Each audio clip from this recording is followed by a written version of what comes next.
So hi guys, welcome back to my YouTube channel CA learners. तो आज की video में हम बात करने वाले हैं मेरे बारे में कि मेरे पर्सनल सिचुएशन क्या थी सीए इंटर में। क्योंकि क्या हुआ था कि मैंने बहुत बार बोल रखा है अपनी वीडियोस में कि मैंने 45 से लेकर 60 डेज़ के विद इन अपने दोनों ग्रुप्स सीए इंटर के फर्स्ट अटेम्प्ट में क्लियर करें। तो बहुत सारे बच्चों को यहाँ पर आती है क्वेरी, उनको होता है कन्फ्यूजन कि यार ये हो ही नहीं सकता, हम नहीं मान सकते, ये तो पॉसिबल ही नहीं है। तो आज मैं आपको बताती हूँ मेरी सिचुएशन और मैंने इसको कैसे डील करा। इस सिचुएशन से भयंकर सिचुएशन थी मेरी।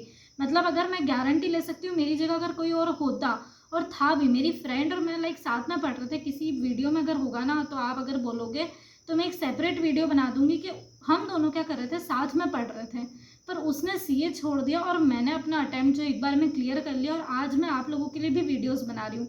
तो ऐसे हम क्या चीज़ें फॉलो कर रहे थे कि हम वो भी साथ में सेम सिचुएशन में थी, मैं भी सेम सिचुएशन में थी, पर मैंने उस चीज़ से कैसे ओवरकम कर लिया और वो क्यों नहीं कर पाई। तो अगर होगा तो उस पर भी एक डिटेल्ड वीडियो जो है वो आ जाएगी अगर आप लोग रिक्वेस्ट करोगे। पर आज की वीडियो में मैं आपको एकदम डिटेल में अपनी सिचुएशन जो है वो बताऊँगी, ठीक है। स्टार्ट करते हैं कि मेरे अकाउंट्स में कितना हुआ था। सबसे फर्स्ट है ना, अकाउंट्स में मेरी प्रिपरेशन अच्छी थी। Accounts is like my favourite subject, मुझे शुरुआत से अकाउंट्स में बहुत ज़्यादा इंटरेस्ट है। तो वो तो मैंने कर लिया था आसानी से। बस उसमें जो एस रहते हैं ना हमारे, उसमें मुझे इतने अच्छे से ग्रिप नहीं बनी थी। लेकिन लास्ट के डेज में मैंने उस पर भी अपनी अच्छी ग्रिप बना ली थी एंड अकाउंट्स मेरा सॉर्टेड था। अब बात आती है लॉ की। लॉ में बहुत हालत ख़राब थी लिटरली। मतलब लॉ में मैं आपको बताती हूँ, देखो मैं हमेशा से ही बोलती रही हूँ कि company law is not my type, मतलब मेरे को नहीं पसंद है वो। पर अदर लॉज पे मैंने अपनी बहुत अच्छे से कमांड बना ली थी। अब अदर लॉज जो है उसमें 40 मार्क्स का होता है, तो अदर लॉज में आई एम डन। उसके बाद कंपनी लॉ में मैंने मुश्किल से गिन चुन के 6 से 7 चैप्टर करे होंगे। स्टार्टिंग के 2-3 करे थे और एंड के डिविडेंड वगैरह और वो जो रहते हैं ना वो करे थे 2-3। तो वो चैप्टर्स करे थे बस। उसके अलावा और कुछ भी नहीं करा था। देखे भी नहीं थे चैप्टर्स। मतलब लेक्चर्स मैंने ऑफकोर्स देखे थे, पर लेक्चर्स का कितना याद रहता है आप लोगों को भी पता है। एक पिक्चर की तरह मैं देखती थी, लेक्चर की मूवी चल रही है और हम बैठ के देख रहे हैं, तो कुछ भी याद नहीं रहता है। थोड़ा बहुत ओवरव्यू रहता है चीज़ों का, लेकिन उससे एग्जाम में काम नहीं बनता है अगर सीरियसली बताऊँ तो वो बस 6 चैप्टर मैंने करे थे एंड अदर लॉस करा था। और ये मैं आपको सिचुएशन जो है वो अभी बता रही हूँ ना, वो मैं बता रही हूँ एग्ज़ाम से 20 से 25 दिन बाकी होंगे एग्ज़ाम को। मुश्किल से 15 से 20 दिन ही बाकी थे, 25 दिन भी बाकी नहीं थे। तब की मैं सिचुएशन बता रही हूँ कि जो मैंने कर लिया था, ठीक है। और ये लॉ का भी मैंने इतना मुश्किल से रो रो के करा है ना, मुझे पता है ये। अब बात आती है कॉस्ट की। तो कॉस्ट में भी आई एम सॉर्टेड। मतलब प्रैक्टिकल सब्जेक्ट्स पर मुझे अच्छा लगता था करना, तो वो हो जाते थे, बट थ्योरी में मेरे को एक्चुअली बहुत ज़्यादा दिक्कत आती थी। तो कॉस्ट में हमारा बस एक चैप्टर था बजट करके, एक बजटरी कंट्रोल वाला जो चैप्टर है, वो वाला चैप्टर मेरा नहीं हुआ था। वो भी मैं कर लेती, उसको मैंने स्पेसिफिकली नहीं छोड़ा था। पर क्या था कि हमारे जब लेक्चर्स हमको दिए गए थे तो उन लेक्चर्स में उस चैप्टर का लेक्चर बाद में आया था, एंड टाइम पे, बिल्कुल एग्जाम से कुछ टाइम, 1 महीने पहले करीबन आया था। तो वो मैं नहीं देख पाई थी। तो मैंने सोचा था कि अब इतना सारा और बाकी है, तो एक चैप्टर अगर मैं छोड़ भी दूंगी तो कुछ खास फर्क नहीं पड़ेगा। तो मैंने वो वाला चैप्टर नहीं करा था, लेकिन उसका एग्जाम में कंपलसरी क्वेश्चन आ गया था। तो इसीलिए मैं सजेस्ट करती हूँ कि कोई भी चैप्टर आपको एकदम नहीं छोड़ना चाहिए। तो फर्स्ट चीज़ जो आपके सीखने लायक है वो यही है कि आप जो चैप्टर छोड़ रहे हो ना, तो आपके माइंड में एक वो होना चाहिए कि यार ये एग्जाम में अगर कंपलसरी क्वेश्चंस में आ गया तो फिर, तो वो मैंने छोड़ दिया था। बट ठीक है, बाकी चीज़ों पर मेरी अच्छी ग्रिप थी, तो मेरा पेपर में अच्छा खासा मैंने स्कोर कर लिया था, एग्जामिनेशन मेरा आ गया था, क्योंकि बाकी चीज़ों पर मेरी बहुत अच्छे से कमांड थी। अब टेक्स्ट में आप सुनोगे ना, आप हैरान हो जाओगे। आपको लगेगा कि इस लड़की ने क्या करा लिटरली। देखो लोग क्या बोलते हैं, आईडीटी कर लो। मैं खुद भी अपनी वीडियोस में ये सजेस्ट करती हूँ कि आईडीटी कर लो, पर मैं बताऊँ मैंने आईडीटी नहीं करा था। मुश्किल से मैंने 1 या 2 चैप्टर करे होंगे आईडीटी के, वो भी एग्जाम से पहले करे थे। एग्जाम के 1.5 डेज को उनको भी रिवाइज करने का टाइम नहीं मिला था। तो वो तो आप बोलो कि नहीं ही करा था, यही समझ लो कि पूरा आईडीटी मैंने नहीं करा था। लिटरली लोग जिस पर अपनी कमांड बनाना चाहते हैं ना, वो चीज़ मैंने देखी ही नहीं थी, छुई ही नहीं थी। और एग्ज़ाम को 20 से 25 दिन बाकी थे और मुझे दोनों ग्रुप्स देने थे। और मैंने डीटी जो है ना वो बहुत अच्छे से कर लिया था। ये मैं बोल सकती हूँ कि ऐसा था कि डीटी पर अच्छी खासी कमांड बना ली थी। पर वो कितने नंबर का था, 60 नंबर का, और वो मुझे पता था कि ये टफ आता है। उसके बाद भी थी ये सिचुएशन मेरी। अब एडवांस अकाउंट्स की मैं आपको बताती हूँ। एडवांस अकाउंट्स बाकी सब मेरा सॉर्टेड था। 1-2 चैप्टर्स, छोटे मोटे चैप्टर्स जो है वो मेरे बच रहे थे, एनबीएफसी वगैरह और ऐसे कुछ चैप्टर्स बच रहे थे। और एएस मेरे पूरे लेफ्ट थे, मतलब एएस मैंने नहीं हाथ लगाए थे। एग्ज़ाम के हमको एग्ज़ाम के पहले जो छुट्टी मिलती है ना, उसमें 2 दिन की छुट्टी मिल गई थी एएस के लिए। तो अगर आप जानना चाहते हो कि मेरा अटैम्प्ट कौन सा है, तो नवंबर 20 अटैम्प्ट है, तो उसमें हमको 2 छुट्टियां मिल गई थी। तो उन 2 छुट्टियों में से मैंने एक दिन, पूरा दिन एग्ज़ाम से एक दिन पहले का, मतलब कल मेरी एग्ज़ाम है और आज बैठकर मैंने लिटरली सारे एस करे थे। वो तो एक एग्ज़ाम का अलग ही प्रेशर जो रहता है ना, हम 16-17 घंटे भी आराम से पढ़ लेते, तो उसकी वजह से हो गया था। बट पर्सनली मैं आपको सजेस्ट नहीं करूँगी कि एएस को आप छोड़ो। एएस में से मैंने कर लिया ना, मुझे बहुत अच्छा लगा था, क्योंकि एग्ज़ाम में as it is questions as से आ गए थे और मतलब बहुत सिंपल डायरेक्ट क्वेश्चंस आ गए थे। तो वास्तव में मुझे बहुत अखर जाती अगर मैं उसको लाइक छोड़ कर चल जाती, बट 2 दिन थे तो फिर वो हो गया था अच्छे से। उसके बाद बात आती है ऑडिट की, बहुत ख़राब सिचुएशन अगेन।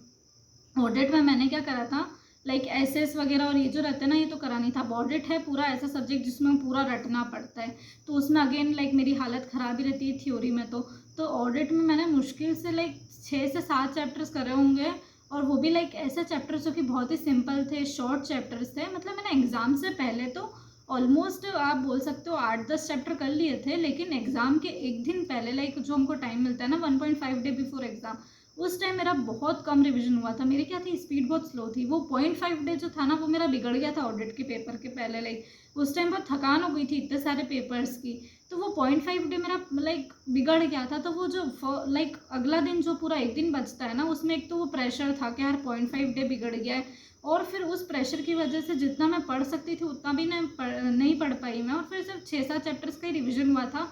तो वो प्रेशर की वजह से चीज़ें काफ़ी बिगड़ गई थी, लेकिन पहले थोड़ा अच्छे से करा हुआ था तो काम बन गया। पर फिर भी आप सोच सकते हो कि मैंने सिर्फ लाइक ज़्यादा नहीं करा था, 7-8 चैप्टर का आप एक एवरेज लगा सकते हो कि इतना करके मैं एग्ज़ाम देने चली गई थी। वो भी वो चैप्टर जो कि मैंने वेटेज वाइज तो कुछ भी नहीं देखा था, लाइक मैंने वेटेज तो देखा ही नहीं था कि क्या वेटेज है, क्योंकि मेरा प्रिंसिपल वो मतलब मेरे को अलाउ ही नहीं करता है। अपने जो लाइक बेसिक प्रिंसिपल्स है ना, उसमें मैं हमेशा यही रखती थी कि यार मैं सिंपल चीज़ें करने वाली हूँ, मुझे नहीं मतलब है वेटेज वगैरह से। क्योंकि क्या होता है कि जब हम वेटेज देखने जाते हैं ना, तो अधिकतर उन चैप्टर्स का वेटेज ज़्यादा होता है जो लाइक बड़े होते हैं, जो टफ होते हैं, जिनका डिफ़िकल्टी लेवल ज़्यादा रहता है। तो वो तो हमको पता है कि इसमें से तो ऑलरेडी टफ आएगा चीज़ें, तो अगर हम सिंपल छोड़ रहे हैं और टफ कर रहे हैं तो फिर लाइक कैसे काम बनेगा। तो मेरा तो हमेशा रहता था कि मैं तो ईजी वाले कर लेती थी, फिर जो होगा देखा जाएगा। उसके बाद EISSM, आप लिटरली शॉक हो जाओगे, अनटच्ड, बिल्कुल भी लाइक छुआ तक नहीं था ये सब्जेक्ट, तो ऐसा इग्नोर कर दिया था। पर ये गलती थी मेरी ऑफकोर्स, बट हो गया था। लाइक आप सोचो ना कि यार 2 महीने में इंसान क्या क्या कर लेगा, तो मैंने इतना कर लिया था, और वही बहुत मेरे लिए तो एक अचीवमेंट ही था ये भी। अब FM इको में मैंने FM पूरा कर लिया था, लाइक अच्छे से कर लिया था। एक चैप्टर मेरा बाकी था वर्किंग कैपिटल वाला, उसके अलावा FM मैंने पूरा कर लिया था, और इको अगेन अनटच्ड। बाकी इको मेरा फेवरेट सब्जेक्ट था, मुझे लाइक इको के मैंने लेक्चर्स देखे थे ना, तो मुझे ऐसा था कि यार मैं यहाँ पर मन से भी लिख सकती हूँ चीज़ों को, तो इसीलिए मैंने इको थोड़ा लाइक उस पर रखा था फॉर ग्रांटेड कि ठीक है यार मुझे एक बेसिक ओवरव्यू है, मैं लिख दूंगी कुछ भी करके। लेकिन FM मैंने बहुत अच्छे से उस पर कमांड बना ली थी। अब आप सोचो कि मेरे पास 20 से 25 दिन यहाँ पर मुश्किल से रह गए होंगे, और मेरा इतना कोर्स हुआ है। अब मेरे पास एक ऑप्शन है कि या तो मैं एक ग्रुप पर शिफ्ट कर जाऊँ, पर अब आप देख सकते हो कि इस सिचुएशन में मेरा लाइक ऐसा है कि फर्स्ट ग्रुप मुझे थोड़ा सा वो लग रहा है कि मैं दे सकती हूँ, बट मेरे मन का जो वो लालच था, एक था कि नहीं यार, सोचा है कि दोनों ग्रुप देने तो देने ही है फिर, और फिर ऐसा था कि यार मैं कर सकती हूँ। मन में लाइक अंदर की जो हमारी एक वाइब्स आती है ना, कभी कभार हमको उसकी भी सुन लेनी चाहिए। अगर हम बहुत ज़्यादा अपने आप को अंडर एस्टिमेट कर लेते हैं ना कि नहीं सिर्फ एक ही ग्रुप दो, तो आप कभी नहीं दे पाओगे, क्योंकि पूरी तरह से कॉन्फिडेंस आपको नहीं मिलने वाला है कभी भी, ठीक है ना। तो फिर मेरे अंदर की वो वाइब्स थी कि नहीं यार मैं कर सकती हूँ, तो फिर मैंने चूज़ करा कि मुझे दोनों ही ग्रुप्स देने हैं। और मैंने फिर देखा कि वास्तव में मेरे ऐसे कौन सा सब्जेक्ट्स है जो कि मैं कर सकती हूँ, इतना मैंने कर लिया है। तो वो एक अंदर का जो कॉन्फिडेंस था ना, उसने बोल दिया कि बाकी सारे सब्जेक्ट्स तेरे सॉर्टेड है, बस तो एक EISSM को टारगेट कर। तो लास्ट के लिटरली 8 डेज बिफोर एग्जाम में वो सब्जेक्ट उठाया मैंने और करा, और उसमें भी मैं ज़्यादा नहीं कर पाई। ऑफकोर्स वो प्रेशर था, डिमोटिवेशन भी रहता है, फिर एक सब्जेक्ट पूरा बाकी है, दूसरे सब्जेक्ट्स के रिविजन्स पेंडिंग है, उसमें भी कुछ खास तैयारी है नहीं दूसरे सब्जेक्ट्स में। तो मैंने बस ऐसे ही करा था। और EIS का एक फ्लो चार्ट वाला चैप्टर जो रहता है वो, और शायद फर्स्ट या सेकंड चैप्टर में से कोई एक चैप्टर मैंने देखा था। बट आप बोल सकते हो कि EIS तो नहीं ही करा था, और SM पूरा अच्छे से कर लिया था, पूरा SM मैंने अच्छे से कवर कर लिया था। तो आपको मैं क्या बोलना चाह रही हूँ इनसे कि आप, मैं ये नहीं बोल रही हूँ कि आप भी मेरे जैसा सेम फॉलो करो, कम कोर्स करो, नहीं। आपको ये क्या करना है कि आप जो भी अपना डिसीजन ले रहे हो ना, उस पर फर्म रहो, अपना डिसीजन पर खुद पर कॉन्फिडेंस बना कर रखो, क्योंकि इस टाइम सबसे ज़्यादा ज़रूरी वही है। जिसका कॉन्फिडेंस थोड़ा लूज हुआ, जो डगमगाया ना, उसकी तो कश्ती डूब जाएगी फिर।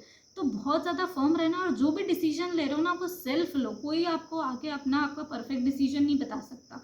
आप जो भी लाइक डिसीजन ले रहे हो कि एक ग्रुप देना है, 2 ग्रुप देना है, ये करना है, ये सब्जेक्ट नहीं करना है, ये टॉपिक करना है, ये नहीं करना है, तो उस पर फर्म रहो। फिर चाहे दुनिया वाले कुछ भी बोले, उसको सही मानो, उसी राह को फॉलो करो, क्योंकि मैंने भी वही करा था, ठीक है ना। उस टाइम पर मैंने किसी से ज़्यादा सलाह मशवरा नहीं करी थी, जो खुद का मन कर रहा था लाइक। और इतने टाइम से हम एग्ज़ाम देते आ रहे हैं ना, हमको सब पता है, कोई बहुत अलग लेवल के एग्ज़ाम नहीं, वही पैटर्न है, वही सब पढ़ने का तरीका है और वही चीज़ें हैं, तो उन्हीं को फॉलो करो और अपना लाइक एक अपनी मिसाल बनाओ कि आप किसी को बोल सको कि भाई तू भी ये कर ले, तो वो पोजीशन में रहो। अपना कॉन्फिडेंस डगमगाओ मत, यू कैन डू इट, ठीक है। बस इतना याद रखो कि आप सब कुछ कर सकते हो।